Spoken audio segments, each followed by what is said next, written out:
wife and two children hadn't been forced to be my carers, giving up their own lives, and our family unit might just have remained intact.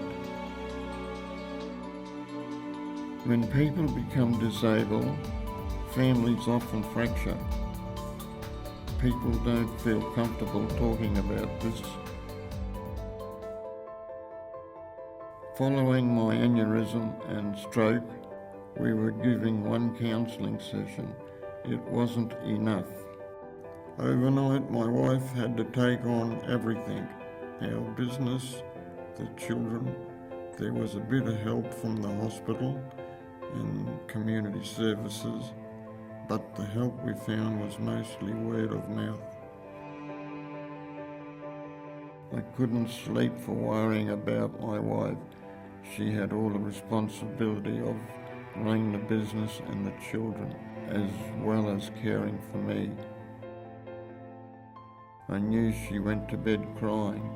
It's like she was mourning for a dead husband who was still alive. In the morning, my wife assumed responsibility of the business, which left my primary school age kids the task of helping me to shower and dress. All our roles had been changed.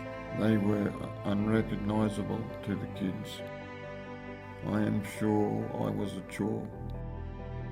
It may have been different if what had happened to me had been explained to them, but it wasn't.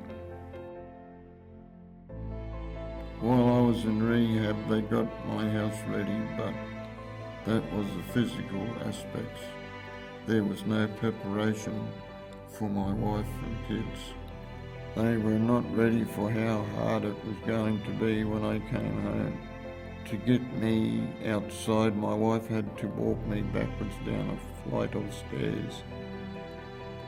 She had to move my feet one by one down each step. Sometimes I'd lose my footing and fall onto her. She couldn't carry my weight. I understood her frustration and understand that it manifested her in anger. She lashed out at me, and I get that. When the strain caused by the lack of support reached breaking point, my wife put me in a nursing home. This was followed quickly by divorce. I am hurt by what she did, but I would never hurt her for it. And I don't blame her. I had to watch her fall to pieces because of me. With the help of a friend, I found my way out of a nursing home and even found a job working a few days a week. I was able to come and go as I pleased. I had an exercise program and support workers. I could take myself to the toilet, get myself in and out of bed. I even went to New Zealand for 3 weeks holiday for my 50th birthday. That's how independent I had become. When one of my key support workers left, they were not replaced. I suspect funding was assigned to someone else. I had no choice but to ring an ambulance each night for support to put me to bed. I went down fighting, but this arrangement wasn't sustainable.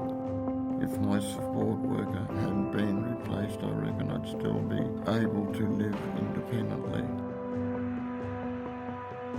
Now 4 years on, I'm back in a nursing home. There is no rehab at all. I can feel myself deteriorating.